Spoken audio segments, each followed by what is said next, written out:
मेरे दोस्त दीपक की पत्नी मुझसे पर्दा करती थी, लेकिन फिर भी मेरा दोस्त दीपक मुझे हर दूसरे तीसरे दिन अपने घर खाने पर जरूर ले जाता। एक दिन मेरा दोस्त अपनी बीबी के लिए एक सुंदर सी पायल लेकर गया। अगले दिन वही पायल मैंने अपने पत्नी के पैरों में देखी।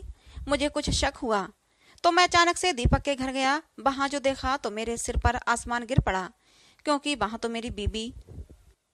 आज फिर दीपक मेरे पीछे पड़ा हुआ था कि चलो तुम्हारी भाभी ने बिरयानी बनाई है। लेकिन मैंने दीपक को मना कर दिया, क्योंकि मुझे दीपक के घर बार बार जाना अच्छा नहीं लगता था, क्योंकि उसकी बीवी मुझसे पर्दा करती थी। मुझे लगता कि जैसे मेरी मौजूदगी में वो कंफर्टेबल फील नहीं करती। लेकिन पता नहीं दीपक को ये सब कुछ नजर क्यों नहीं आता था। वो हफ्ते में एक दो बार मुझे खाने पर ले ही जाता था।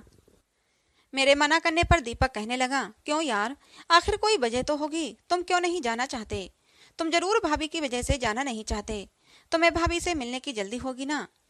इसलिए मैंने सोचा कि ये मेरी जान तो छोड़ने वाला नहीं, इसलिए मुझे कोई और बहाना बनाना चाहिए। मैं और दीपक एक ही ऑफिस में काम करते थे, बहुत ही अच्छी दोस्ती थी हमारी। मेरी शादी के बाद सिर्फ एक ही बार दीपक हमारे घर आया था। उसके बाद दीपक कभी हमारे घर नहीं आया था।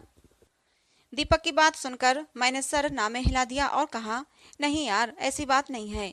असल में मेरे पिताजी की तबीयत तो ठीक नहीं है, उन्हीं को हॉस्पिटल लेकर जाना है, इसलिए तुम्हारे साथ नहीं आ सकता। मेरी बात सुनकर दीपक मुझसे सहमत हो गया। कहने लगा, हाँ यार, ये बात मैं तुम्हारी मानता हूँ। ये काम तुम्हारे लिए ज्यादा जरूरी है। चलो कोई बात नहीं, तुम अंकल को लेकर हॉस्पिटल जाओ, मेरे साथ फिर कभी चलना। दीपक को बाय बोलकर मैं अपने घर आया तो मैं ये देखकर दंग रह गया कि घर पर मेरी बीबी सौम्या मौजूद नहीं थी। ऐसा पहले तो कभी नहीं हुआ था। हमारी शादी को 2 साल हो गए थे, लेकिन जब भी मैं ऑफिस से घर आता तो सौम्या मुझे घर पर ही मिलती थी। मैंने बाहर आकर चौकीदार से पूछा कि मेम साहब कहाँ गई हैं। तो चौकीदार कहने लगा कि साहब जी, मैडम जी अपने रूटीन के मुताबिक ही गई हैं, थोड़ी देर में वापस आ जाएंगी। चौकीदार की बात सुनकर मैं हक्का बक्का रह गया। इसका मतलब सौम्या मेरे ऑफिस जाने के बाद डेली कहीं जाती है, लेकिन कहाँ? मैं ये बात समझ नहीं पा रहा था। मैंने चौकीदार से फिर पूछा, तुम्हें पता है कि मेम साहब कहाँ जाती हैं? चौकीदार बोला, साहब जी, हम तो नौकर हैं, हमें क्या पता साहब लोग कहाँ जाते हैं, कहाँ से आते हैं। जब मेम साहब आ जाएं तो आप उनसे खुद ही पूछ लेना कि वो कहाँ जाती हैं। मैंने हाँ में सर हिला दिया और अपने कमरे में आ गया, लेकिन मेरा दिमाग बहुत ज्यादा थक चुका था। दिमाग में तरह तरह के सवाल आ रहे थे कि आखिर सौम्या कहाँ जाती है। मैं इसी उलझन में बैठा हुआ था कि तभी दीपक का फोन आ गया। पूछने लगा, यार, अंकल की तबीयत कैसी है? डॉक्टर ने चेकअप किया या नहीं? डॉक्टर ने क्या बताया? दीपक की बात सुनकर मैंने कहा कि पापा ने डॉक्टर के पास जाने से मना कर दिया, तो मैं उन्हें लेकर नहीं गया, घर आ गया। मेरी बात सुनकर दीपक कहने लगा, यार तुम भी कमाल करते हो, तुम तो कह रहे थे कि कल चेकअप कराना बहुत ज्यादा जरूरी है। दीपक के कहने के अंदाज में हल्का हल्का गुस्सा था। उसकी बातें सुनकर मुझे भी गुस्सा आ गया। थोड़ा गुस्से से बोला, तो पापा ने जाने से मना कर दिया तो क्या पापा को कंधों पर उठाकर ले जाता? इतना कहकर मैंने फोन काट दिया। अभी थोड़ी ही देर गुजरी थी कि सौम्या अंदर आई। वो बहुत ज्यादा परेशान दिख रही थी। मुझे देखकर बोली, सॉरी, मैं तुम्हें घर पर नहीं मिली। तुम्हें भूख तो नहीं लगी, खाना लगाऊं? मैंने सौम्या से पूछा, तुम कहाँ गई थी? तो वो कहने लगी, पड़ोसन के घर गई थी। मैंने महसूस किया कि जैसे सौम्या मुझसे नजरें चुरा रही है। मुझे ये बिल्कुल अच्छा नहीं लग रहा था कि सौम्या मुझसे नजरें चुरा कर बात करे, लेकिन मैंने फिर इस बात को नजरअंदाज कर दिया। सौम्या ने मेरे लिए खाने का इंतजाम किया। हम लोग खाना खाने बैठे कि तभी सौम्या ने मुझसे पूछा, रवीश, तुम पापा को हॉस्पिटल लेकर जाने वाले थे ना, क्या हुआ? डॉक्टर ने क्या कहा? सौम्या की बात सुनकर मैं हैरान रह गया, क्योंकि पापा को हॉस्पिटल ले जाने वाली बात मैंने सिर्फ दीपक को ही बताई थी। पापा को हॉस्पिटल ले जाने का कोई इरादा नहीं था मेरा, और ना ही कोई डेट फिक्स थी। ये बात तो मैंने दीपक से बचने के लिए ऑफिस में बैठे बैठे बना ली थी। फिर ये बात सौम्या को कैसे पता चली? मैंने सौम्या से कहा कि तुम्हें कैसे पता कि मैं पापा को हॉस्पिटल लेकर जाने वाला हूँ? मैंने तो तुम्हें इस बारे में पहले कुछ भी नहीं बताया था। मेरी बात सुनकर सौम्या हड़बड़ा गई। फिर हकलाते हुए बोली, मैंने तुम्हारे ऑफिस में फोन किया था, वहीं से पता चला कि तुम अपने पापा को डॉक्टर के पास लेकर जाने वाले हो। इसीलिए मैंने सोचा कि तुम्हें आने में देर हो जाएगी, इसलिए मैं अपनी पड़ोसन के पास चली गई थी। सौम्या की बात सुनकर मैं चुप हो गया, लेकिन आज मुझे सौम्या का अंदाज थोड़ा बदला बदला लग रहा था। खाने के बाद सौम्या मेरे पास नहीं बैठी। वो जल्दी ही उठकर चली गई और किचन का काम समेटने लगी। मैंने भी ऑफिस का थोड़ा सा काम किया, लेकिन काम में मेरा मन नहीं लग रहा था। रात को जब मैं सोने के लिए लेटा तो मेरी आंखों में नींद नहीं थी। मेरा दिल बहुत ज़्यादा परेशान हो रहा था। चौकीदार की बातें सुनने के बाद मुझे याद आ रहा था कि मेरी बीबी मेरे बाद कहाँ जाती है, किससे मिलने जाती है। आखिर फिर मैं इसी नतीजे पर पहुंचा कि हो सकता है मेरी बीबी सौम्या पड़ोसन के पास ही जाती हो, क्योंकि मैं अपनी बीबी पर शक करना नहीं चाहता था। क्योंकि हमारी शादी को सिर्फ 2 ही साल हुए थे। सौम्या और हम बचपन से एक दूसरे को जानते थे। हमारी दोस्ती बचपन से ही थी। एक दूसरे का हम बहुत ख्याल रखते थे और एक दूसरे से मोहब्बत भी बहुत करते थे। बचपन से लेकर अब तक सौम्या ने मेरे साथ वफा निभाई थी। सौम्या मुझसे इतनी मोहब्बत करती थी कि मेरे बगैर सांस भी नहीं ले सकती थी। ये सोचकर मैंने अपने दिल को समझाया और सो गया। सुबह उठा, तैयार होकर ऑफिस गया तो दीपक ने मुझे आड़े हाथों लिया। नाराजगी दिखाते हुए कहने लगा, बहाना करके कल मुझसे पीछा छुड़ाकर भाग गए। पता है, मैंने स्पेशली तुम्हारे लिए बिरयानी बनवाई थी। जब तुम नहीं आए तो तुम्हारी भाभी मुझे बातें सुनाने लगी। कहने लगी कि बेकार में मुझे परेशान करते हो, इतनी मेहनत करवाते हो, तुम्हारा दोस्त तो आया ही नहीं।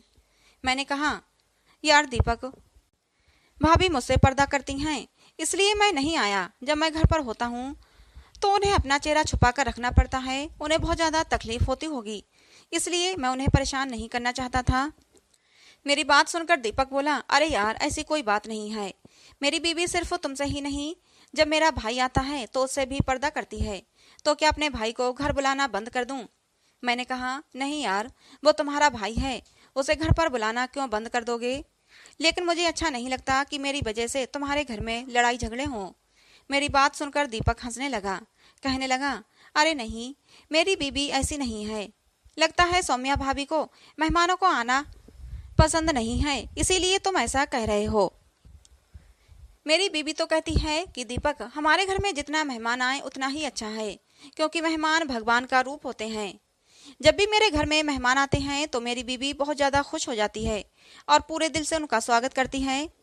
मैंने कहा, यार, तुमसे बातों में कोई नहीं जीत सकता। चलो अगली बार जब भी दावत दोगे तो जरूर चलूंगा। मैंने सोचा था इस बार मैं दावत पर नहीं गया था, बहाना बना दिया था, तो हो सकता है अगली बार उसकी बीवी मुझे खुद ही ना आने दे, दीपक को मना कर दे। लेकिन मैं तो हैरान रह गया जब 2 दिन बाद दीपक ने मुझसे कहा कि चलो, तुम्हारी भाभी ने आज शाही पनीर बनाया है और तुम्हारी दावत है। मैं सुनकर हैरान रह गया। मैं सोचने लगा कि आखिर दीपक की बीवी को कैसे पता चल जाता है कि मेरी पसंद की डिश क्या है। मेरा मन तो नहीं कर रहा था, लेकिन मैं मना करके दीपक का दिल तोड़ना नहीं चाहता था, इसलिए मन मारकर उसके साथ चलने को तैयार हो गया। मैं दीपक के घर पहुंच गया। दीपक ने मुझे सोफे पर बैठने को कहा। सोफे पर बैठते बैठते मेरी निगाह दीपक की पत्नी पर पड़ी तो मुझे लगा जैसे वो बहुत ज़्यादा घबराई हुई है। हालांकि उसने अपने चेहरे को पूरी तरह ढक रखा था, लेकिन फिर भी उसकी हरकतों से लग रहा था कि वो बहुत ज़्यादा नर्वस है। मैं जब भी दीपक के घर जाता था तो नजरें हमेशा नीची रखता था, लेकिन कभी कभी जब दीपक की पत्नी बर्तन वगैरह रखने आती या कोई सामान देने आती तो उसकी हरकतों से मुझे लगता था कि वो मेरी मौजूदगी में कंफर्टेबल नहीं है। फिर थोड़ी देर में ही दीपक ने कहा कि खाना लग गया है, आओ खाना खा लो। हम टेबल पर खाना खाने बैठ गए। मुझे अभी भी साफ साफ लग रहा था कि दीपक की पत्नी के हाथ कांप रहे हैं। जब भी वो कोई चीज रखती तो हाथों की आहट तो मुझे महसूस हो जाती थी। हमने खाना शुरू कर दिया। अचानक खाना खाते खाते मुझे ध्यान आया कि सौम्या घर पर परेशान हो रही होगी। मैंने जब वो फोन निकाला और दीपक से बोला, मैं तेरी भाभी को फोन कर देता हूँ, वो परेशान हो रही होगी, उसे बता दूं कि मुझे आने में देर हो जाएगी। मेरी बात सुनकर दीपक को एकदम से खांसी आ गई। मैंने उसे पानी का गिलास दिया, तब भी उसकी खांसी नहीं रुकी। थोड़ी देर बाद रिलैक्स हुआ तो बोला, क्या यार, तुम भी छोटी छोटी बातें भाभी को बताने बैठ जाते हो। भाभी को इंतजार का मजा लेने दो, इंतजार में ही तो मोहब्बत बढ़ती है। दीपक की बात सुनकर मैं हंस पड़ा। मैंने कहा, अरे नहीं यार, हम दोनों के बीच मोहब्बत तो वैसे भी बहुत है। सौम्या और मैं बचपन से एक दूसरे से मोहब्बत करते हैं। मेरी बात सुनकर दीपक के चेहरे की हंसी गायब हो गई। थोड़ी देर में दीपक सामान्य होकर फिर से खाना खाने लगा था। मैंने फोन निकाला और सौम्या का नंबर डायल किया। मैंने उसे फोन किया तो पता नहीं मुझे ऐसा क्यों लगा कि सौम्या की रिंगटोन की आवाज मुझे किचन से आई हो, लेकिन फिर मैंने इसे अपना बहम समझा। दूसरी तरफ सौम्या फोन उठा चुकी थी। मैंने पूछा, हेलो सौम्या, कहाँ हो तुम? मेरी बात सुनकर सौम्या गुस्से से बोली, और कहाँ हो सकती हूँ, घर पर ही हूँ। मैं तुम्हारा कब से इंतजार कर रही हूँ और तुम अब फोन कर रहे हो। मैंने कहा, आई एम सो सॉरी यार। मैं अपने दोस्त दीपक की तरफ आया हूँ, यहीं खाना खा लूंगा, तुम परेशान मत होना और खाना खाकर लेट जाना। सौम्या ने कहा ठीक है, और फिर उसने फोन काट दिया। मैंने भी फोन जेब में रख लिया और खाना खाने लगा। खाने से फारिग होकर मैं घर वापस आ गया, लेकिन घर के अंदर जाने से पहले किसी ख्याल के तहत मैंने चौकीदार से पूछा, बाबा क्या मेम साहब आज कहीं बाहर गई थी? चौकीदार बोला, हाँ साहब गई थी, अभी 20 मिनट पहले ही वापस आई हैं। चौकीदार की बात सुनकर मैं हैरान रह गया, क्योंकि अभी 1 घंटा पहले ही तो मैंने सौम्या को फोन किया था और उसने कहा था कि मैं घर पर ही हूँ। आखिर सौम्या मुझसे बातें क्यों छुपाने लगी थी? वो मुझसे क्या छुपा रही थी? वो मुझसे छुपकर कहाँ जाती थी? मेरा दिमाग उलझ चुका था। इतने में मैं अंदर आया। सौम्या अंदर बेडरूम में बेड पर बैठी हुई थी। मुझे देखते ही उसने गुस्से से मुंह फेर लिया। मैंने कहा, क्या बात है सौम्या, मुझसे नाराज हो? मेरी बात सुनकर कहने लगी, क्यों, क्या मुझे रूठने का भी हक नहीं? तुम रोज रोज बहाना करके अपने दोस्त के घर चले जाते हो। मैंने कहा, कैसी बातें करती हो सौम्या, इसमें बहाने वाली क्या बात है? मैं सचमुच अपने दोस्त के घर ही गया था। मेरी बात सुनकर सौम्या कहने लगी, मुझे तो ये बहाना ही लगता है। मुझे ऐसा लगता है कि दोस्त का बहाना करके तुम मुझे धोखा दे रहे हो। सौम्या की बात का मैंने कोई ज्यादा रिएक्ट नहीं किया और खामोशी से उसके चेहरे की तरफ देखता रहा। फिर बोला, सौम्या, जो इंसान जैसा होता है उसे सामने वाला वैसा ही लगता है। जो दूसरों को धोखा देता है उसे लगता है कि सामने वाला भी उसे धोखा दे रहा है। मेरी बात सुनकर सौम्या एकदम से घबरा गई। उसके चेहरे का रंग पीला पड़ गया। एकदम से मेरी तरफ देखने लगी। फिर मैंने कहा, क्या यार सौम्या, तुम इतनी जल्दी डर गई? मैं तो मजाक कर रहा था, तुम्हें मजाक भी समझ में नहीं आता? सौम्या बोली, नहीं, मैं डरी तो नहीं थी। उसके बोलने के अंदाज से लग रहा था कि वो अभी भी डरी हुई है। वो बोली, मैं डरी नहीं थी, बस वैसे ही पूछ रही थी। एक तो आप बिना बताए घर से चले जाते हैं, ऊपर से जब मैं आपको कुछ बोलती हूँ तो आप घुमा फिराकर बातें करते हैं। वो रूठेपन से बोली। मैंने सौम्या का हाथ पकड़ लिया और उसे अपने पास करते हुए कहा, सौम्या एक बात बताओ, अगर पति घर से बिना बताए बाहर चला जाए तो ये कैसी हरकत है? सौम्या बोली, बहुत ही गलत हरकत है, ऐसा नहीं करना चाहिए। पति पत्नी का रिश्ता तो विश्वास पर कायम होता है। अगर कोई बात है तो साथ मिलकर बैठकर बात को समझाना चाहिए, ना कि एक दूसरे को धोखा देना चाहिए। मैंने दोबारा सौम्या से पूछा, ये कानून सिर्फ पति के लिए है या पत्नी के लिए भी है? मेरी बात सुनकर सौम्या झुंझला गई और हाथ छुड़ाकर बाहर चली गई। कहने लगी, पता नहीं दीपक के घर से ऐसी क्या चीज खाकर आते हैं कि ऐसी अजीब अजीब सी बातें शुरू हो जाती हैं, और ये अजीब अजीब सी बातें खत्म होने का नाम ही नहीं लेती। सौम्या के जाने के बाद मैं सोचने लगा, आखिर सौम्या ये सब क्यों कर रही है? जब मैंने दीपक के घर से उसे फोन किया था तो वो मुझे बता भी तो सकती थी कि वो घर पर नहीं है, या जाने से पहले एक मैसेज भी तो कर सकती थी कि उसे कहीं जाना है। मैं क्या उसे जाने से मना करता क्या? मैं सौम्या से घुमा घुमा कर बात इसलिए कर रहा था कि मैं सोच रहा था कि हो सकता है इस तरह परेशान होकर सौम्या मुझे कुछ सच्चाई बता दे, लेकिन वो तो उल्टा मुझ पर ही इल्जाम लगाकर बाहर चली गई। मैं सोचने लगा, इसका मतलब है कि सौम्या मुझे बताना नहीं चाहती कि वो कहाँ जाती है। मेरे दिमाग में अजीब अजीब से ख्याल आ रहे थे। कहीं सौम्या किसी मुसीबत में ना पड़ जाए। अपनी बीवी की हिफाजत करना मेरा फर्ज था। सौम्या कहाँ जाती है इस बात का पता मुझे लगाना ही पड़ेगा। ये सोचकर मैंने एक फैसला कर लिया, और उस काम के लिए मुझे चौकीदार की मदद की जरूरत थी। सुबह ऑफिस जाते वक्त मैंने चौकीदार को इशारा करके घर से बाहर बुला लिया। फिर मैंने उससे पूछा, बाबा, मेम साहब घर से कब बाहर निकलती हैं? तो चौकीदार बोला कि साहब, कि आपके ऑफिस से आने से कुछ देर पहले ही निकलती हैं, और भगवान की करनी कुछ ऐसी होती है कि आप भी उस दिन घर लेट वापस आते हैं, और आपके आने से कुछ देर पहले ही मेम साहब घर पहुंच जाती हैं। चौकीदार का शुक्रिया अदा करके मैं गाड़ी में बैठ गया और ऑफिस के लिए निकल गया। रास्ते में मैं सोच रहा था कि चौकीदार की बातों से तो यही लगता है कि सौम्या को पहले से पता हो जाता है कि आज मैं दीपक के घर जाने वाला हूँ। अब सोचने वाली बात यह थी कि जब मैं सौम्या को नहीं बताता कि मैं दीपक के घर जा रहा हूँ तो मुझसे पहले ही सौम्या को कौन बताता था? मेरी रूटीन की खबर सौम्या को कौन देता था? वैसे तो मुझे सौम्या पर पूरा भरोसा था, लेकिन अब मेरा विश्वास थोड़ा थोड़ा सौम्या पर से टूटने लगा था। दिमाग कहता कि सौम्या मेरे साथ धोखा कर रही है, लेकिन दिल इस बात को मानने से इनकार करता। दिल कहता कि सौम्या कभी मुझे धोखा नहीं दे सकती। मैं ऑफिस में इन्हीं ख्यालों में घूम रहा था। परेशान सा काम में लगा रहता, कोई काम ढंग से नहीं कर पाता। मेरी परेशानी को दीपक ने भी भांप लिया था। वो मुझसे पूछने लगा, क्या बात है रवीश, तुम बहुत ज्यादा परेशान लगते हो, सब खैरियत तो है? अंकल की तबीयत तो ठीक है ना? अब मैं उसे क्या बताता कि मैं अपनी बीबी की वजह से परेशान हूँ। वो मुझे बिना बताए घर से कहीं चली जाती है। मैं उसी फिक्र में घुलता रहता हूँ। मैं बोला, हाँ यार, पापा की तबीयत तो कुछ ठीक नहीं है, उनका बीपी नॉर्मल नहीं रहता। दीपक बोला, अंकल अपने खाने पीने का परहेज तो करते हैं ना? मैं बोला, हाँ परहेज तो करते हैं। मैंने अपने छोटे भाई को फोन करके बोल दिया है कि पापा का ध्यान रखे। वो बता रहा था कि हर वक्त साय की तरह उनके साथ रहता है। वो खाने पीने का पूरा परहेज करते हैं। वैसे ये पापा वाली बात थोड़ी सच भी थी। मैं पापा की वजह से भी परेशान था, तो यही वजह मैंने दीपक को भी बता दी। मेरी बात सुनकर दीपक बोला, चलो भगवान अच्छा ही करेंगे, अंकल जल्दी ही ठीक हो जाएंगे। चलो ऐसा करते हैं, मार्केट चलते हैं। आज मेरी बीबी का जन्मदिन है, तो उसके लिए तोहफा लेना है। तुम भी मेरे साथ चलो, तुम्हारा भी दिल बहल जाएगा। लेकिन मेरा कहीं भी जाने का मन नहीं कर रहा था, इसलिए मैंने दीपक को मना कर दिया। लेकिन वो दीपक ही क्या जो किसी की बात मान ले। वो मेरी मिन्नतें करने लगा, अपनी दोस्ती की कस्में देने लगा। मैं भी झुंझला गया कि क्या यार बच्चों जैसी हरकतें करते हो, बच्चों की तरह जिद लेकर बैठ जाते हो। कम से कम सामने वाले की मजबूरी को तो समझना चाहिए, और तुम हो कि समझना ही नहीं चाहते। मेरे इतना सुनाने पर भी वो नाराज नहीं हुआ, हंसते हुए कहने लगा, चाहे दुनिया इधर की उधर हो जाए, अपनी बीबी के लिए गिफ्ट लेने तो मैं तुम्हारे साथ ही जाऊंगा, क्योंकि गिफ्ट लेने का मुझे कोई तजुर्बा नहीं है। मैं नाना करते हुए भी मजबूरी में दीपक के साथ चल पड़ा। सच कहूं तो मुझे उस पर उस वक्त बहुत गुस्सा आ रहा था।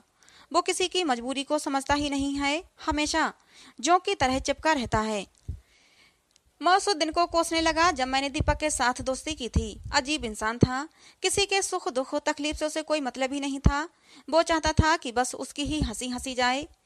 ऐसी बात नहीं थी कि ऑफिस में सिर्फ मेरे ही साथ उसकी दोस्ती थी, औरों के साथ भी उसकी दोस्ती थी।